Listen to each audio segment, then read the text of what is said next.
예루살렘을 향하여 5번째 마지막 시리즈 말씀, 그가 살아나셨느니라, 예수께서 살아나셨느니라 라는 말씀의 제목으로 2026년 부활주일 말씀 2부 말씀 증거하겠습니다. 저희 아이들이 이제 하와이에 와서 한 9살, 10살쯤, 한 5년 전쯤인 것 같습니다. 9살, 10살쯤 되었을 때에 본토에서 이제 같이 지내던 사촌 형이 하루는 그리웠던 모양입니다. 그래서 자기 전에 첫째 아들이, 첫째 녀석이 저에게 이렇게 묻는 겁니다. 아빠는 하와이에 왜 왔어? 라고 저에게 이렇게 묻는 겁니다. 그래서 저는 아무 생각 없이 대답했죠. 교회 때문에 왔지, 교회에 목회하러 왔지 라고 말했습니다. 그랬더니 이 아들이 이러는 겁니다. 아빠, 교회는 거기 볼티모어에도 교회는 많잖아 라고 저에게 그러는 거예요. 근데 생각해 보니까 맞는 말 같습니다.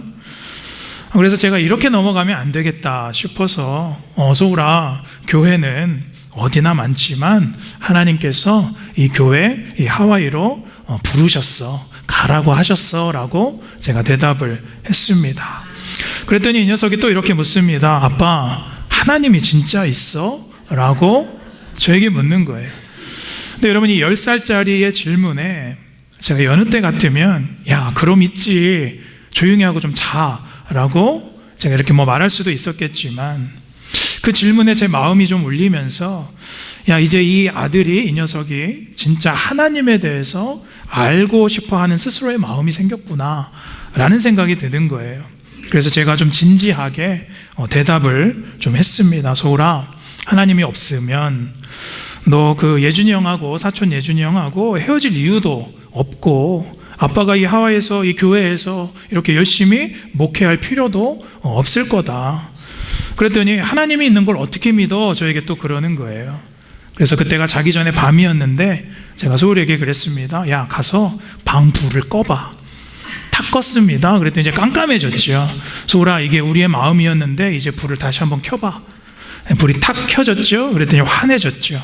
소울아, 하나님을 만나면 우리는 어두운 사람이었지만 우리의 마음이 이렇게 환해진 거야 라고 제가 나름대로 기가 막히게 이제 설명을 했습니다. 그랬더니 이 아이가 이제 이렇게 대답하는 겁니다. 아빠, 그냥 자자. 그냥 자자, 그냥.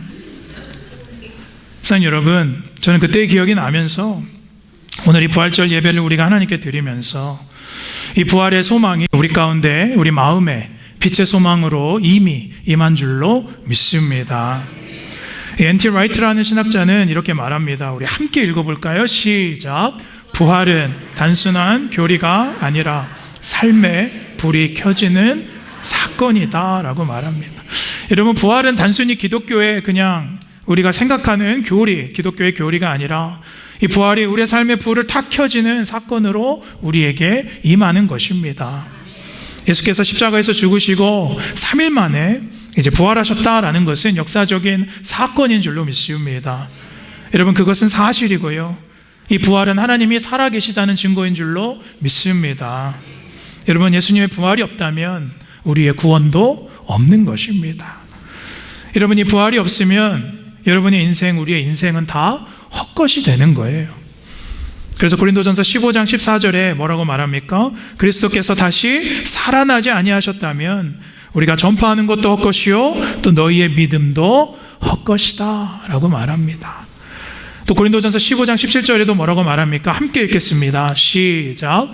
그리스도께서 다시 살아나신 일이 없으면 너희의 믿음도 헛되고 너희가 여전히 죄 가운데 있을 것이요. 사랑하는 여러분, 부활은 기독교 진리의 핵심이고 또 구원의 완성인 줄로 믿습니다. 여러분, 우리 안에 있는 이 부활의 증거는 우리가 더 이상 이제는 어둠 가운데 있지 않겠다라는 사실입니다. 우리가 주님을 만나는 날, 그리고 주님께서 이 땅에 다시 오시는 그날, 우리가 정말로 완전한 영과 완전한 육체로 부활할 것을 우리는 믿는 것입니다. 그래서 우리의 소망은 세상의 사람들이 품고 있는 소망과 차원이 다른 소망인 줄로 믿습니다. 여러분, 사람들은 이 땅의 소망을 두고 살고 있기 때문에 계속해서 돈을 쫓고 명예를 쫓아가고 즐기는 쾌락을 사랑하지만 우리는 골로새서 3장 1절과 2절의 말씀처럼 위의 것을 찾는 사람과 동시에 할렐루야 땅의 것을 생각하지 않는 사람들인 줄로 믿습니다. 그래서 마태복음 6장 20절의 말씀처럼 보물을 어디에 쌓아둬요? 하늘에 쌓아두는 사람입니다. 우리 함께 읽겠습니다. 시작. 오직 너희를 위하여 보물을 하늘에 쌓아두라. 거기는 좀이나 등록이 해하지 못하며 도둑이 구멍을 뚫지도 못하고 도둑질도 못하느니라. 여러분, 이 땅에서 있는 것은 다 썩어지고 없어지고 사라지지만 하늘에 쌓는 우리의 보화는 없어지지 않는 줄로 믿습니다. 육신의 질병이 때로는 우리에게 와도요, 또 죽음과 불안함과 그 두려움이 엄습해도 오늘 예수께서 부활하신 것처럼 그날에 영광스러운 새 몸과 새 영으로 부활할 것을 우리가 믿기 때문에 우리는 천국에 거하는 천국의 시민인 줄로 믿습니다. 여러분, 이것이 복음인 줄로 믿습니다. 오늘 그 부활의 신비를 하나님께서 이 말씀을 통해서 역사적인 사건으로 우리에게 보여주고 있지요. 자, 오늘 말씀해 보면 예수님께서 이제 십자가에 금요일에 돌아가시고 죽으시고 하루가 지났습니다. 1절에 보니까요, 안식 후 첫날이라고 되어 있어요. 안식 후 첫날 새벽에 여자들이, 즉 일요일 아침이 되었습니다. 여자들이라 하면 막달라 마리아와 야고보의 어머니, 그리고 이제 여인들, 이제 무덤에 예수님의 몸을 이제 장례 치르러 간 것이에요. 그런데 오늘 본문 2절에 보니까요, 어떻게 되었어요? 돌이 무덤에서 굴러 옮겨졌더라. 여러분, 이 여인들이 얼마나 놀랐겠어요. 그 무거운 돌이 없어진 거예요. 옮겨진 거예요. 그리고 3절에 보니까요, 여인들이 근심하고, 이제 3절에 보니까 여인들이 들어가서 무덤을 보니까 예수님의 시신이 없어진 거예요. 그래서 여인들이 이제 근심하고 절망하기 시작한 겁니다. 요한복음 2장에요, 똑같은 장면이 나옵니다. 요한복음에는 이 마리아, 이 여인 마리아가 통곡하면서 울었다라고 기록이 되어 있어요. 그때 4절에 보니까 이로 인하여 근심할 때에, 우리 함께 읽겠습니다. 시작. 이로 인하여 근심할 때에 문득 찬란한 옷을 입은 두 사람이 곁에 섰는지라. 이 찬란한 옷을 입은 두 사람, 우리는 전통적으로 이 사람들을 천사로 해석을 합니다. 두 천사가 절망하고 울고 있는 여인들에게 이제 이렇게 말을 겁니다. 우리 5절 6절 한 번 더 같이 읽습니다. 시작. 여자들이 두려워 얼굴을 땅에 대니 두 사람이 이르되 어찌하여 죽은 자 가운데서 찾느냐. 6절 시작. 여기 계시지 않고 살아나셨느니라. 갈릴리에 계실 때에 너희에게 어떻게 말씀하셨는지를 기억하라. 여러분, 생각해보면 이 두 여인에게 예수님의 시체가 없어졌다는 것은 또 다른 절망적인 상황입니다. 주님이 십자가에서 비참하게 찢겨 죽으심을 이미 목격했어요. 근데 그것도 모자라서 이제 그 시신 좀 우리가 장례 치르러 왔는데 무덤에 예수님의 시신조차 없어진 거예요. 어디 있는지 모르겠는 거예요. 여러분, 이것보다 더 큰 절망은 없는 것입니다. 그래서 여러분, 이 여인들의 근심과 이 울음과 절망은요, 우리의 시각 안에서는 당연한 반응이죠. 당연한 반응이에요.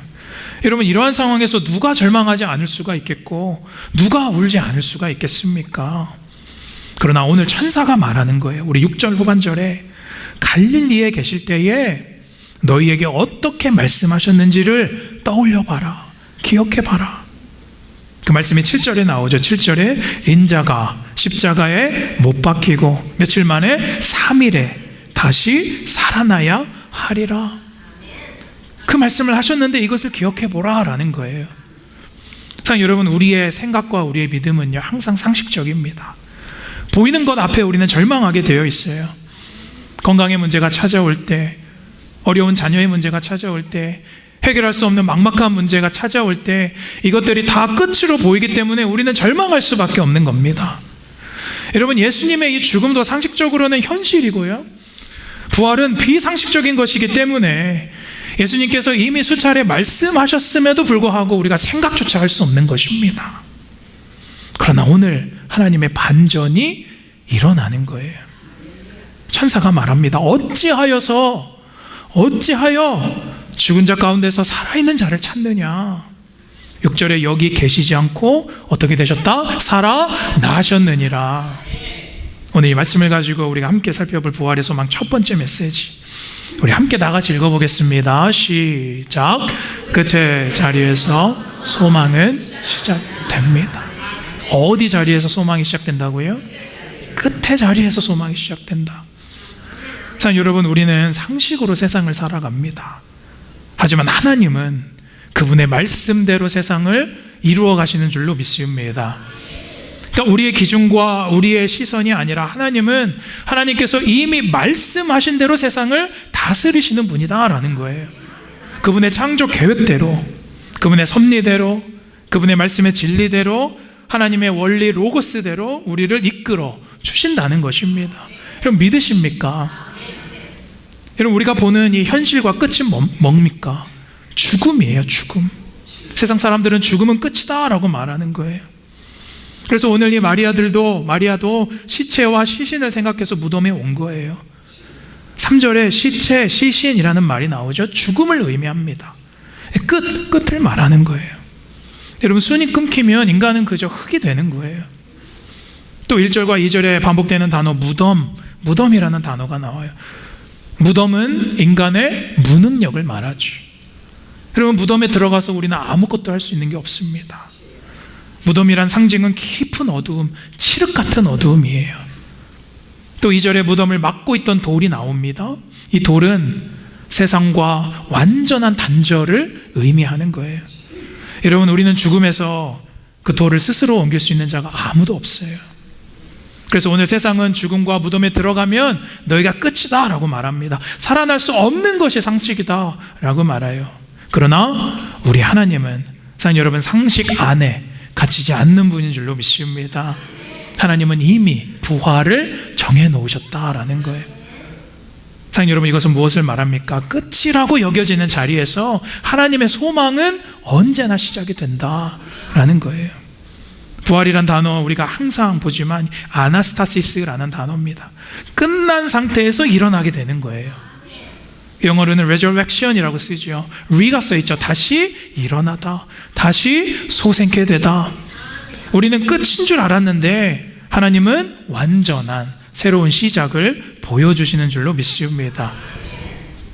사랑하는 여러분, 그렇기 때문에 혹시 오늘 예배 자리에 나올 때 내가 다 끝났다 라고 생각하는 그런 마음, 그런 일이 있으십니까?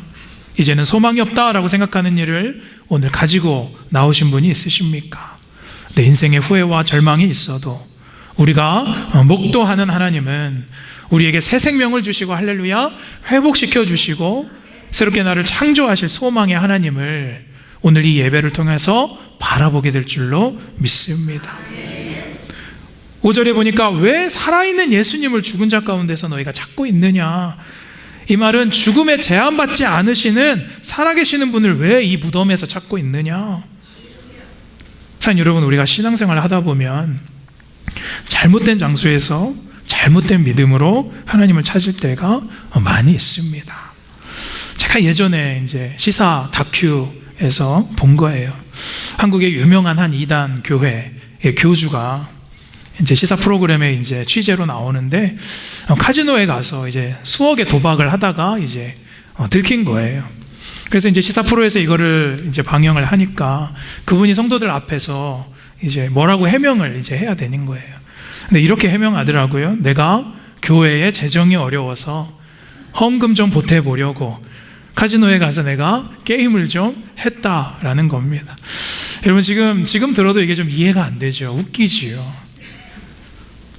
여러분, 우리가 찾지 말아야 할 자리에서 하나님을 찾고 하나님의 이름을 부를 때가 있다는 것입니다. 제가 예전에 뉴스에서 이런 일도 본 적이 있어요. 실제로 있었던 일입니다. 한 성도가, 예수 잘 믿는 한 성도가 중병에 걸렸는데 내가 하나님의 살아계심을 좀 시험해 보겠다라고 병원에 안 가는 거예요. 병원에 안 가고 방에서 혼자 기도만 하다가 하나님께서 치유해 주실 것이라고 믿은 거예요. 근데 문제는 병원에 안 가니까 방에서 스스로 기도만 하다가 돌아가셨어요. 죽었어요. 여러분, 어이가 없죠. 여러분, 이런 것은 건강한 믿음이 아닙니다. 사랑하는 여러분, 병원 안 가고 기도만 하면 죽습니다. 병원 안 가고 기도만 하면 죽어요. 제가 명확하게 말씀드릴게요. 사랑하는 여러분, 하나님의 뜻은 병원에도 가고 또한 믿음으로 치유해달라고 기도하는 것인 줄로 믿습니다. 여러분, 잘못된 믿음은 하나님을 시험하는 거예요. 그러나 하나님은 우리에게 절대 시험 받지 않으십니다. 5절에 어찌하여 살아있는 자를 죽은 자 가운데서 너희가 찾느냐. 살아있는 곳, 소망의 장소에서 하나님을 찾아야 한다 라고 말하고 있는 것입니다. 여러분, 내가 보기에는 오늘 무덤이 비어있어서 큰일이 난 것 같아요. 그래서 내가 절망할 수밖에 없고 내가 오늘 끝이다 라고 생각할 수밖에 없는 것이 하나님께는 중요한 것이 아닙니다. 여러분, 이 소망이라는 것 참 희한한 것이, 참 특이한 것이, 내가 없다라고 결정하면 그 소망은 없는 것이에요. 없습니다. 그러나 소망은 하나님 안에서 가능성을 찾게 되면 소망은 항상 살아있는 줄로 믿습니다. 오늘 하나님이 예배하신 이 예수 그리스도의 부활은 우리가 생각할 때는 기적 같은 일과 같지만 하나님은 우리의 구원을 완성하시려는 하나님의 당연한 계획이었는 줄로 믿습니다. 우리는 그것을 믿고 있는 것입니다. 뭘 그렇게 놀라느냐? 주님께서 뭐라고 말씀하셨는지를 기억해라. 주님께서 살아나심이 놀랍지가 않은 일이다. 사랑하는 여러분, 절망의 끝에서, 낙심의 끝에서, 환난의 끝에서 부활의 소망을 오늘 찾게 되시기를 축복합니다. 자, 두 번째, 오늘 본문이 말하는 부활의 소망 함께 읽겠습니다. 시작.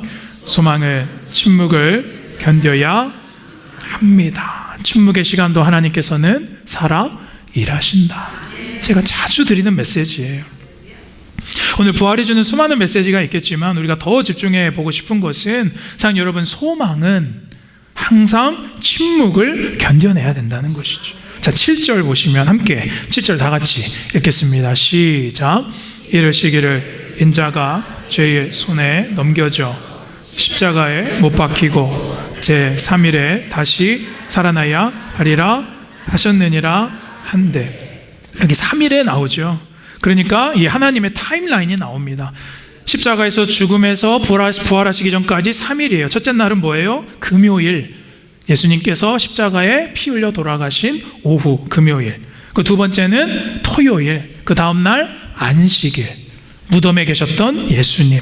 그리고 안식 후 첫날, 지금으로서는 우리의 주일, 이 썬데이, 주일에 아침에 어떻게 되셨어요? 살아나셨어요. 1절에도 그 시간을 안식 후 첫날이라고 되어 있습니다. 여러분, 예수님은 이미 십자가에서 몇 번이나 돌아가실 것에 대해서, 부활하실 것에 대해서 언급하셨습니다. 근데 여러분, 이 부활을 하나님께서 계획해 놓으셨다면 왜 그럼 주일 아침에 살아나셨을까? 예수님께서 살아나셨을까?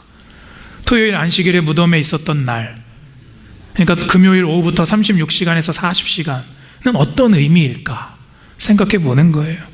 바로 금요일 날 밤이나 토요일 날 안식일에 살리시면 되지 왜 무덤에서 하루를 그냥 두셨을까? 참, 여러분, 이 토요일 안식일에 무덤에 계셨던 시간은 하나님의 완전한 침묵을 의미합니다. 우리가 지난 성금요일 예배를 드리고 이제 어제 우리가 토요일 날 이제 Holy Saturday, Silent Day라고 해서 예수님이 이제 무덤에 계신 시간을 우리가 기념하여서 보냈습니다. 사랑하는 여러분, 이 안식일, 주님께서 무덤에 계셨던 이 하루의 의미는요, 완전한 침묵이었다라는 거예요. 사랑하는 여러분, 하나님의 부활은 완전한 죽음이 있어야 가능하다라는 거예요. 어떤 신학자들은 예수님 그거 안 죽으신 거다, 무덤에 계신 거다, 하루 동안 예수님이 진짜 죽지 않으시고 무덤에만 들어갔다 나오셨다라고 의심하기도 합니다. 아니에요. 완전히 죽으셨다라는 겁니다. 우리 요한복음 19장 30절 이렇게 말합니다. 우리 함께 읽겠습니다. 시작. 예수께서 신 포도주를 받으신 후에 이르시되 다 이루었다 하시고 머리를 숙이니 영혼이 떠나 가시니라. 예수님은 육체에 찢겨 죽으심과 동시에 영혼도 완전히 떠나가셨다라는 거예요. 사랑하는 여러분, 부활은 완전한 죽음 이후에 이루어지는 것입니다. 여러분, 죽음이 없으면 부활도 없어요. 우리가 다 알죠. 어둠의 시간이 지나야 아침의 빛이 옵니다. 사랑하는 여러분, 침묵 이후에 우리는 살아나게 되어 있는 거예요. 기억하십시오. 하나님의 시간표는 하나님께서 우리에게 이루시는 시간표가 반드시 있는 줄로 믿습니다. 제가 자랐던 가정 이렇게 생각해 보면, 돌아보면 빛이 있었던 시기도 있었지만 또 어둠의 시기도 저에게는 있었습니다. 제가 가끔 이제 말씀드리는데, 저희 가정에서 어두운 시기다라고 한다면, 제 아버지께서 갑자기 이제 돌아가시고 저희 집에 어두움이 임했어요. 제 어머니께서 생계를 또 책임지셔야 했기 때문에 이제 일하셨어야 했습니다. 제가 기억하기로는 제가 이제 고등학교 한 1학년쯤 됐던 것 같아요. 어머니가 이제 생계를 위해서 이제 멀리 있는 공장에 다니신 적이 있었던 것 같습니다. 저녁이 되면 이제 해가 지고 어둑해지는데 어머니가 이제 안 오시는 거예요. 그러면 제가 또 좋은 막내 아들이니까, 또 착한 막내 아들이었으니까 제가 걱정도 되고 또 배도 고프고 또 기다려집니다.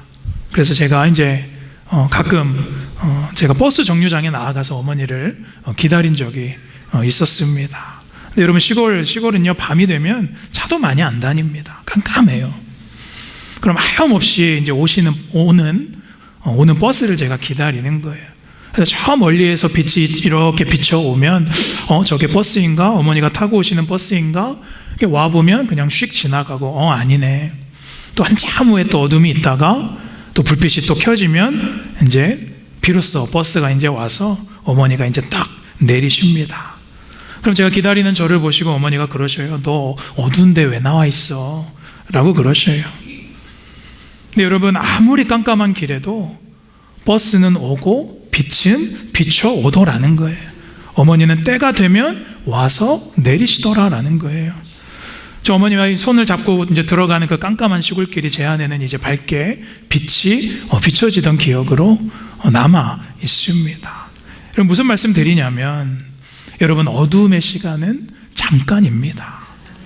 견디면, 인내하면 빛이 오고 그 안정감을, 평안을 만나게 되는 줄로 믿습니다.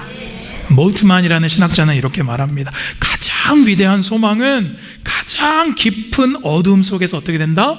잉태된다.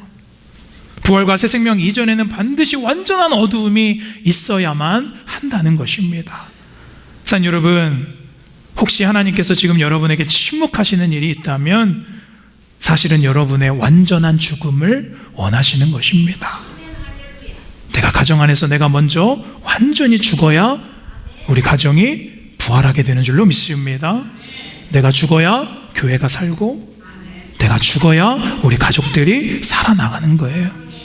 그러나 하나님께서는 그 침묵의 시간 동안 방관하시는 것이 아니라 부활을 준비시켜 주시고 일하고 계시는 줄로 믿습니다. 요한복음 20장 15절에 우리에게 예수님께서 말씀하시는 거예요. 여자여, 어찌하여 울며 누구를 네가 지금 찾고 있느냐? 이제 울어야 할 죽음이 사라졌는데 왜 과거의 슬픔에 머물러 있느냐? 사랑하는 여러분, 슬픔이 우리를 다스리는 삶이 아니라 소망이 우리를 다스리는 삶을 사시기를 축복합니다.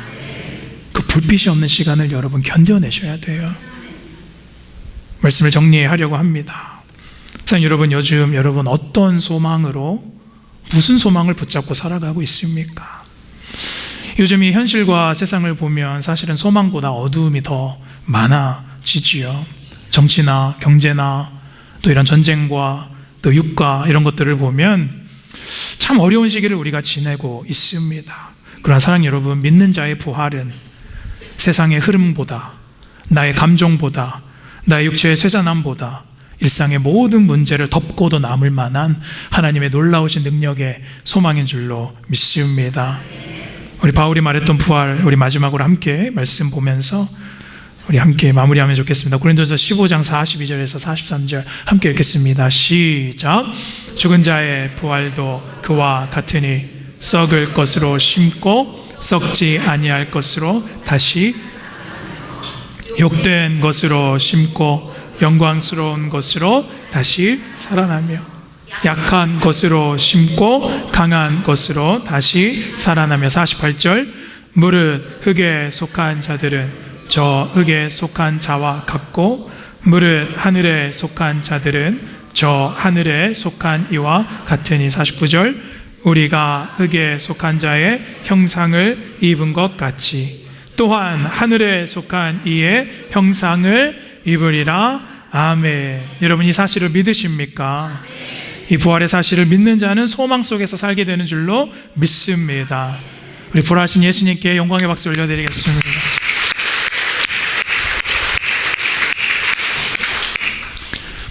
여러분, 저는 정말로 육체와 영의 부활을 믿습니다. 여러분도 믿으십니까?